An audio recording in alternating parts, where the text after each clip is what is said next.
Nibbana. Recently I read Maurice Walsh's introduction to the Digha Nikaya. He writes very well. He made an interesting point about the Noble Eightfold Path. He said the 8 factors of the path are divided into 3 sections: Sila, Samadhi and Panya. But the order is different. The wisdom grouping of right view and right attitude comes first, followed by the morality grouping of right speech, right action, and right livelihood, and ending with the concentration grouping of right effort, right mindfulness, and right concentration. He surmised that wisdom must come first before there can be morality and concentration. To some extent this is true, but the real meaning of the path is quite different. The essential truth of the Noble Eightfold Path is that the path can only arise when all 8 factors reach a level of development sufficient to bring about the path moment. At that moment, all 8 factors should converge simultaneously, each lending support to the others. By that definition, it becomes a true path only at the path moment, which is the experience of either Sotapanna, Sakadagami, Anagami, or Arahant. The path progresses from a lower state of purity to a higher one. It culminates at very specific path moments, when all the path factors coalesce at a specific level of perfection. Until those path moments arise, the work of a practitioner is only preparation for the path. People have a lot of misunderstandings about the Noble Eightfold Path. When Westerners begin to learn about Buddhism, they often start by studying the Noble Eightfold Path. But that's not actually the right approach. In the suttas, when the Buddha gives a discourse concerning the Noble Eightfold Path, he always mentions it at the end of the discourse. After talking to people until he gets them into the right frame of mind, he then explains the significance of the path. We must understand that the Noble Eightfold Path is not a path that we practice a little each day. The Noble Eightfold Path implies that all its 8 factors are right. Right view, right attitude, right speech, right action, right livelihood, right effort, right mindfulness, right samadhi. They are all right, and rightness here means perfection. By being perfect, they provide a path which is capable of taking the mind, step by step, to the final goal. In other words, they initiate a path moment, that is, a moment of Sotapanna, Sakadagami, and so on. This is the true meaning of the Noble Eightfold Path. Of course, we must steadily strive to make each factor of the path perfect. That's necessary. But simply practicing the Noble Eightfold Path a little bit here and a little bit there won't get us to the goal. Today, we'll do a bit of this. Tomorrow, we'll do a bit of that, and so on. The Noble Eightfold Path is, in effect, the path to Nibbana, which means that it culminates in perfection at a very deep level within the mind. It's not simply a journey from one stage of the path to the next. Its fruition requires a practice of meditation that has gone very deep, to the point where all these factors coalesce with equal strength and purpose. Only when the time and conditions are right does the path moment occur. That being said, the Noble Eightfold Path is not simply textbook Buddhism. That is something which has been misunderstood. By the same reasoning, the Noble Eightfold Path is not a path that one travels along as one would a road or a walkway. Rather, the path is set up as a mode of transcendence. When we have done the work to set up the path correctly, it acts like a channel for transcendent states of mind to arise. Here is the Sotapanna, Sakadagami, Anagami, and Arahant. Because of that, all the path factors must arise simultaneously. It is a difficult feat to accomplish because we must get all those factors just right at the same moment. When the work has been done to perfection, and when the right conditions arise, all factors will come together and bring forth the path moment. In order to accomplish this, we must gradually develop all of the conditions that are necessary for that moment to take place. It involves not only the effort made in formal meditation practice, but also diligence in all our activities throughout the day. Effort and wisdom must be present at all times in order to turn every situation into Dhamma. To begin with, we should develop the path factors individually. That's necessary. When each of those factors are well developed, then our practice will be strong. When they are sufficiently stable, the factors can join together to act as a bridge crossing to the other side. For example, from the path moment of Sotapanna to the moment of its fruition. Although it is necessary to develop the factors of the path individually, we mustn't think that those factors themselves add up to the noble path. The noble path only arises when all 8 factors have been brought to perfection. Emphasizing that all the factors be right, in effect, means they are perfect. Once they are all in perfect harmony, the path moment takes place. Magga Samaggi is the condition where all the path factors come together simultaneously to become a transcendent path. Thus, all 8 of them must be present at the same time. It's not as though we first practice sila, then samadhi, then panya in that specific order. Nor is it simply a matter of adding up the good results we accumulate by practicing those factors over a long period of time. We can impose that view onto it, but it doesn't actually mean that. In the Samanyapala Sutta of the Digha Nikaya, when the Buddha taught King Ajatasattu, he began with dana, and then went to sila and so on, up and up until he finally came to the Noble Eightfold Path.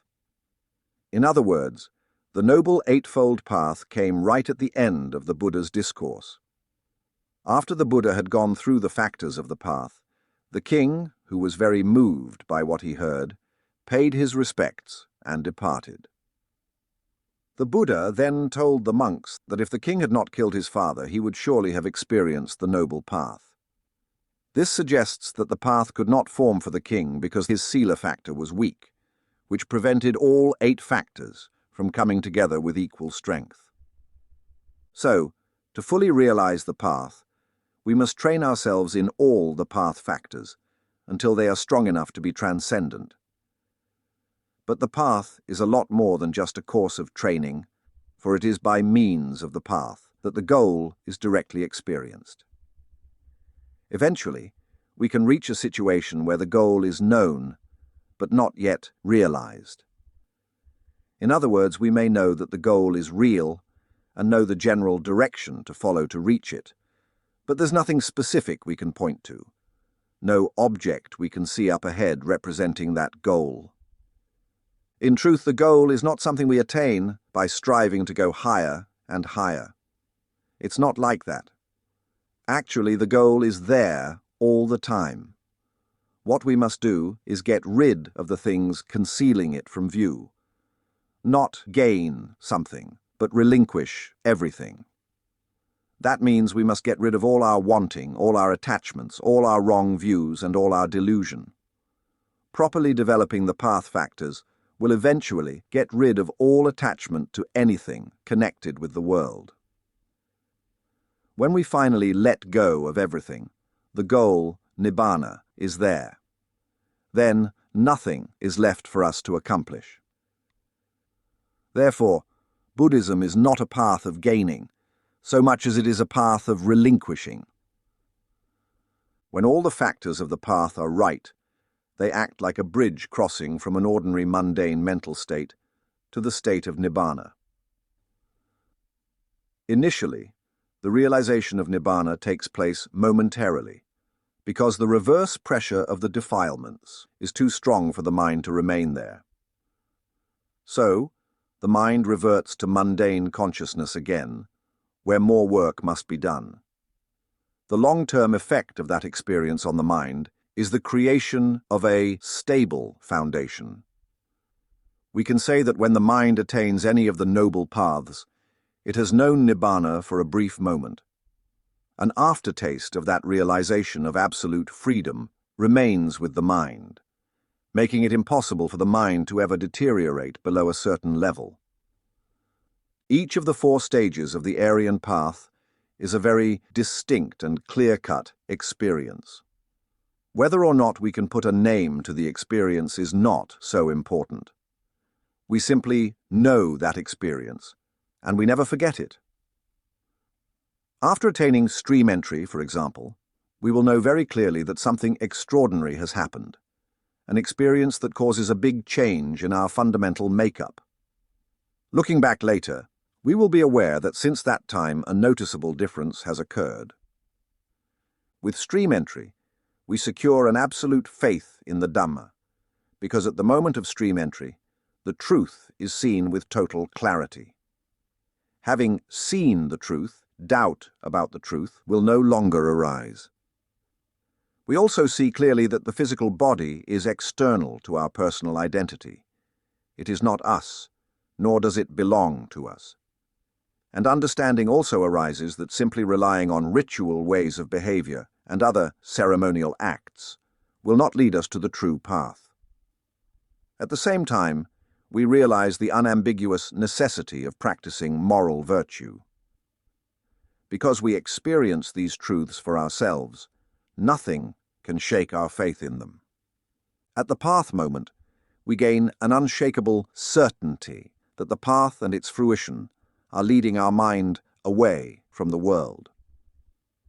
When the world is finally transcended, the conventional nature of relativity breaks down entirely. It is as though the mind passes into emptiness, an emptiness of all that we know. It opens to a reality that we call Nibbana. This reality is of such a nature that it has no relative characteristics. Because nothing like it exists in the relative conventional world, we cannot accurately describe it. When the mind reaches that emptiness, then that's where it's meant to be. That's all we can say.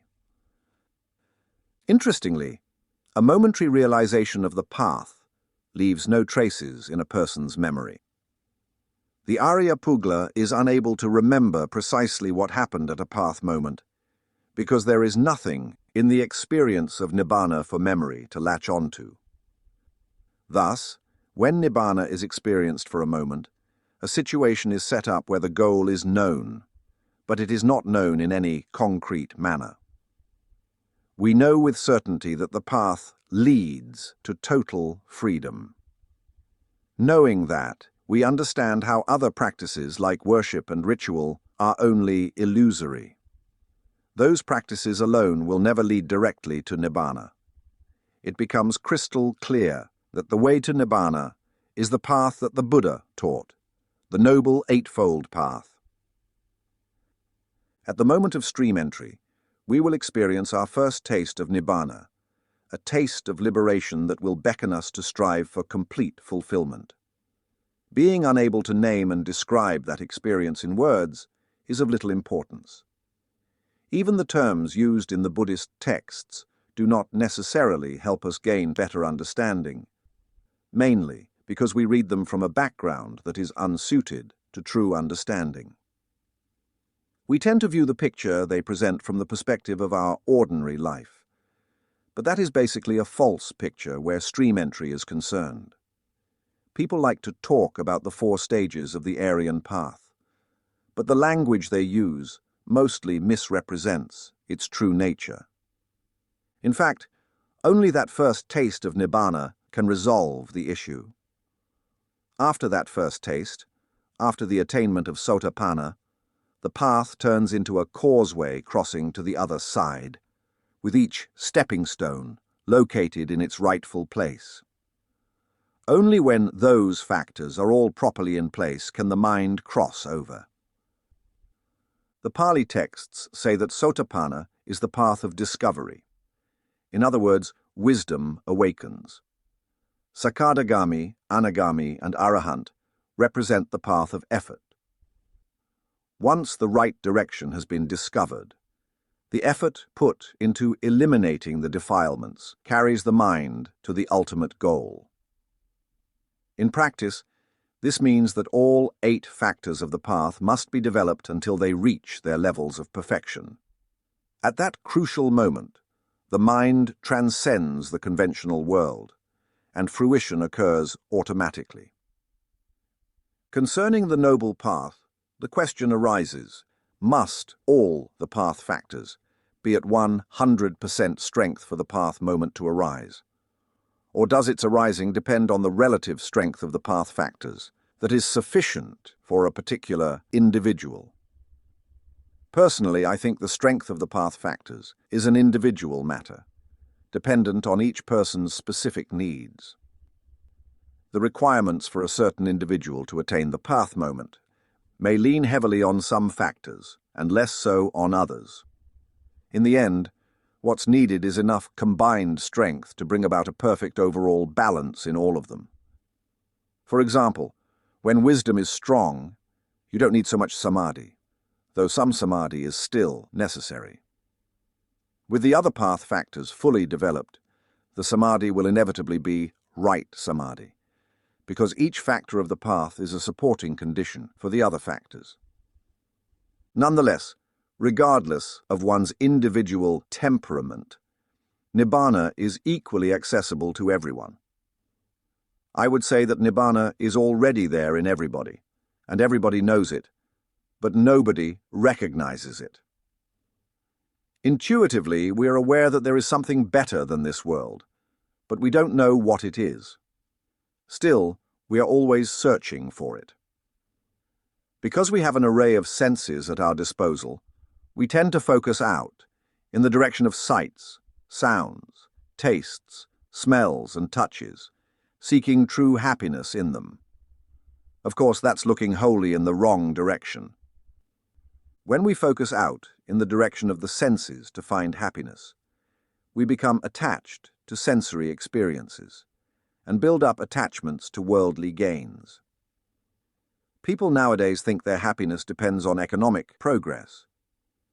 But progress in worldly interests leads to deterioration in the mind, because people's minds are constantly out in the world and never inside themselves.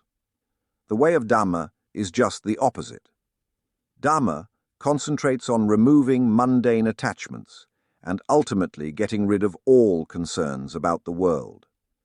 When we practice in that way, the path of Dhamma will steadily lead us to greater and greater freedom, until we eventually arrive at the ultimate goal of absolute freedom. But, because our attachments are very sticky, it's not an easy task.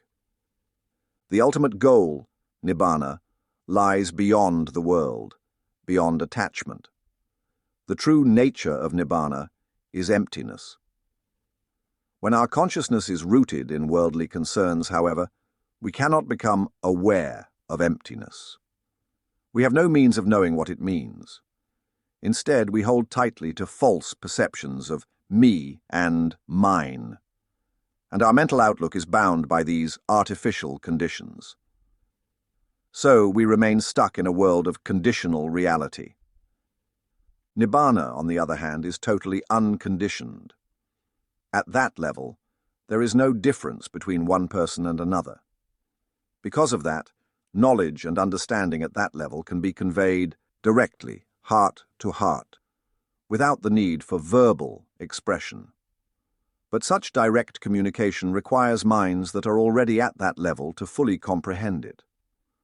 Ordinary people might be able to gain some understanding in this way, but they will have trouble turning that knowledge into thoughts and ideas. Because of the influence of mental defilements, their thinking will distort the meaning. There's the mundane way of communication, which is ordinary speech, and there's a heightened way of communication, which, although more accurate, is also elusive and formless. In ordinary speech, we use logic, reason, experience, and memory. Although the explanations are a bit makeshift, they can gradually lead to understanding. But when the ordinary person tries to explain Dhamma in high-sounding metaphors, the explanation usually turns out quite messy, because there's so much scope for the defilements to intrude and distort the thinker's thought process. Some people believe that peaceful states of mind are a foretaste of Nibbana. This is not true. Nibbana is a total break from every type of conventional experience. When the mind reaches the stage where it is not anicca, not dukkha, and not anatta, it has completely transcended the conventional world of ordinary experience. It has gone totally beyond. Because of that, Nibbana can never be explained in conventional language.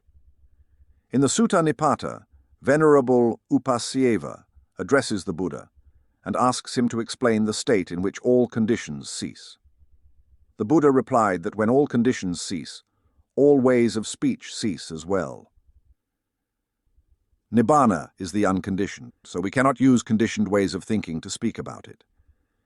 People often ask whether Nibbana is self or not self, but this question misses the point entirely. All three characteristics of existence, impermanence, suffering, and not self, are tools used to reach Nibbana, not descriptions of Nibbana itself. Think of it this way. When you climb a ladder to reach the roof, you don't confuse the ladder with the roof. Ideas about self and not self are like the ladder. They are means to an end, not the end itself. One uses them to reach Nibbana, but they are not characteristics of Nibbana. Nibbana transcends both self and not self. It is beyond all such conceptual frameworks. The Buddha taught us to use the concept of not self as a tool to break our attachment to the five aggregates. In meditation practice, we observe impermanence, suffering, and not self in action. We see how our sense of self is just a form of clinging. When we've seen this truth thoroughly, the mind naturally lets go. At that moment of complete letting go, Nibbana is realized. It's like stepping off the ladder and onto the roof, and leaving the ladder behind. The only way to really understand this principle is through the practice of meditation. When you experience the paths and fruitions, you'll see the truth for yourself. Just as when you come to a place that you've never been before, all your preconceptions fall away in the face of direct experience. People should stop wasting their time debating about whether Nibbana exists or doesn't exist, whether it's self or not self. These arguments are all deceptive tricks of avijja. Instead, put energy into the practice and follow the path. When you attain Nibbana, all these questions will answer themselves. To experience Nibbana means to know the truth in a deeply profound way. This knowledge is not something superficial that you can reflect on and think about. You can't contemplate Nibbana, because all your thought patterns must necessarily be relative. Thinking means duality. You thinking about that. The non-dual nature of Nibbana has neither subject nor object. So, what is there to think? Nibbana cannot be pinned down with words. For that reason, the Buddha did not expound an ultimate philosophy. Instead, the Buddha taught practical methods to achieve the unconditioned state. For instance, he taught that everything is anicca, dukkha, and anatta. However, he did not say that the ultimate reality was the opposite, nicca, sukha, and atta. He said that the ultimate was not anicca, not dukkha, not anatta, which is very different. Nicca, sukha, and atta are the opposites of anicca, dukkha, and anatta, whereas the ultimate, the unconditioned, cannot be bound by any qualities that define it in any way. All definitions are wholly inaccurate. The unconditioned is just that, totally without conditions, meaning no words can possibly describe it. It's not something that language can encompass. Like the vastness of space, Nibbana is unbounded and immeasurable. Once it is realized, All words cease. They must cease because all words are bound up with conditions. The unconditioned can only be known by being unconditioned. This brings up a familiar question. Is the realization of Nibbana still a possibility for us today? The answer should be obvious. Dhamma exists and the paths exist, and you can see the reasoning behind them and the methods needed to achieve them. So, why shouldn't your efforts bring results? The Buddha's teaching was designed for human beings, and fundamentally, human beings today are not much different from what they were at the time of the Buddha. The view that the attainment of arahantship is a thing of the past is a silly one. It's like saying that if you mix salt and sulfuric acid, you can no longer get chlorine. It worked in the last century, but nowadays it can't be done. It's that silly.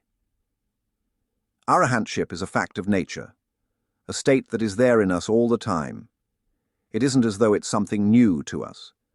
Because it is there, it can be known. What we must do is clear away all the rubbish that's concealing it from view. When we've completely cleared away the rubbish, that state will appear. Nibbana is not something that can arise. If Nibbana could arise, it would cease as well. So it must be there continuously. Nibbana is present in everyone, but it's covered up by the messiness of mental defilements. Your job is to clean up that mess. When you've washed away the worst of it, then you can dispose of the last little bit and break through to total purity. There is nothing to stop you except yourself. Those who say that it cannot be done nowadays are essentially creating a barrier for themselves.